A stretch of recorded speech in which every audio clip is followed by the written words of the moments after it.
ರೈತರ ಸಮಸ್ಯೆಯನ್ನು ಬಹಳ ದಿನ ಹೆಚ್ಚುತ್ತಾ ಇದೆ. ಅದರ ಅಗವಾಗಿ ಎಲ್ಲ ಒಂದು ದೀರ್ಘ ರಾಜ್ಯಪಾಲರಿಗೆ ಮನವಿ ಇದೆ. ಜಿಲ್ಲಾಧಿಕಾರಿ ಮೂಲಕ ನಿಮ್ಮ ಮೂಲಕ ದಯವಿಟ್ಟು ಏನು ಈ ನಮ್ಮ ರೈತರ ಸಮಸ್ಯೆಗಳಿದ್ದಾವೆ ಅದು ಬಗೆಹರಿಸಬೇಕು. ಬೆನ್ನೆಲುಬಾಗಿರೋದ್ರಿಂದ ರೈತರು ದೇಶದ ಬೆನ್ನೆಲುಬಾಗಿರೋದ್ರಿಂದ ಇದರ ಸಮಸ್ಯೆ ನಮ್ಮ ಸಮಸ್ಯೆ ತಿಳಿದು ನಾವು ನಮ್ಮ ಜಿಲ್ಲಾಧಿಕಾರಿ ಮೂಲಕ ರಾಜ್ಯಪಾಲರಿಗೆ ಮನವಿ ಮಾಡ್ತಾ ಇದ್ದೇವೆ. ಎಲ್ಲ ಸಮಸ್ಯೆಗಳು ಬಗೆಹರಿಸಿ ರೈತರು ಉಳಿದ್ರೆ ದೇಶ ಉಳಿಯುತ್ತೆ, ರೈತರು ಬೆಳೆದ್ರೆ ದೇಶ ಬೆಳೆಯುತ್ತೆ ಅಂತ ನಮ್ಮ ಆಶಯ.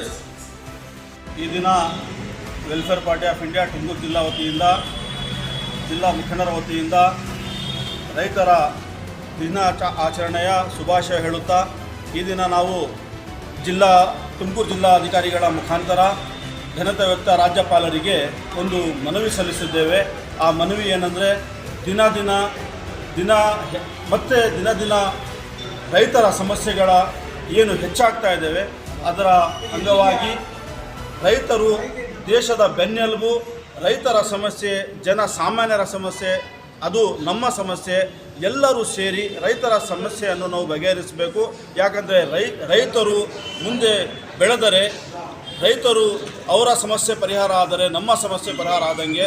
ರೈತರಿಗೆ ನೀವು ನೋಡ್ಬೋದು, ಪಂಜಾಬ್ ಮತ್ತು ಹರಿಯಾಣದ ರೈತರು ದಿಲ್ಲಿಯಲ್ಲಿ 2 ವರ್ಷದ ಹಿಂದೆ ಏನು ಒಂದು ದೊಡ್ಡ ಪ್ರೊಟೆಸ್ಟ್ ಮಾಡಿ ಸಾವಿರಾರು ಜೀವ ಕಳೆದುಕೊಂಡರೂ ಕೂಡ ಕೇಂದ್ರ ಸರ್ಕಾರ ಏನು ಅದರ ಮಾತು ಕೊಟ್ಟರೂ ಸರ್ಕಾರ ಮಾತಂತೆ ನಡೆಯುತ್ತಾ ಇಲ್ಲ.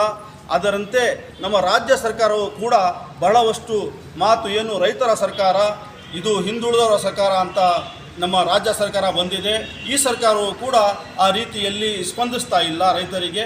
ಅದಕ್ಕಾಗಿ ರೈತರಿಗೆ ನಮ್ಮ ರಾಜ್ಯ ಸರ್ಕಾರ ಮತ್ತು ಕೇಂದ್ರ ಸರ್ಕಾರಗಳು ನಮ್ಮ ರೈತರಿಗೆ ಸ್ಪಂದಿಸಬೇಕು. ರೈತರ ಎಂಥದೇ ಸಮಸ್ಯೆ ಆಗಲಿ, ಅದು ಕಬ್ಬಿನ ಬೆಲೆ, ಇತರೆ ಯಾವುದೇ ಸಮಸ್ಯೆ ಆಗಲಿ, ಬೆಂಬಲ ಹಣ ಕೊಡುವಂಥ ಸಮಸ್ಯೆ ಆಗಲಿ, ಎಲ್ಲದಕ್ಕೂ ನಮ್ಮ ಸರ್ಕಾರಗಳು ಬೆಂಬಲಿಸಬೇಕು. ಆ ರೈತರಿಂದ ನಮ್ಮ ದೇಶದಲ್ಲಿ ಉನ್ನತಿಯಾಗಿ ಆಗುತ್ತದೆ. ಅದಕ್ಕಾಗಿ ಈ ರೈತರಿಗೆ ನಮ್ಮ ಈ ದಿನದ ಶುಭಾಶಯ ನೀಡುತ್ತಾ, ಈ ರೈತರಿಗೆ ನೀವು ಬೆನ್ನೆಲುಬಾಗಿದ್ದೀರಾ, ಅದಕ್ಕಾಗಿ ನಾವು ನಿಮ್ಮ ಜೊತೆ ಇದ್ದೇವೆ. ನಾವು welfare party of India Tumakuru ಜಿಲ್ಲಾ ವತಿಯಿಂದ ಈ ದಿನ ಒಂದು ಮನವಿ ನಾವು ರಾಜ್ಯಪಾಲರಿಗೆ ಜಿಲ್ಲಾಧಿಕಾರಿಗಳ ಮೂಲಕ ಕೊಟ್ಟು ರಾಜ್ಯಾದ್ಯಂತ ರವಾನೆ ಮಾಡಿ ನಾವು ನಿಮ್ಮ ಸಮಸ್ಯೆ ಬಗೆಹರಿಸಬೇಕಂತ ಮನವಿ ಮಾಡ್ತೇವೆ. ಇನ್ನೊಮ್ಮೆ ರೈತರ ದಿನಾಚರಣೆಯ ಶುಭಾಶಯಗಳು. ತಾಜುದ್ದೀನ್ ಶರೀಫ್, ಜಿಲ್ಲಾಧ್ಯಕ್ಷ, ತುಮಕೂರು.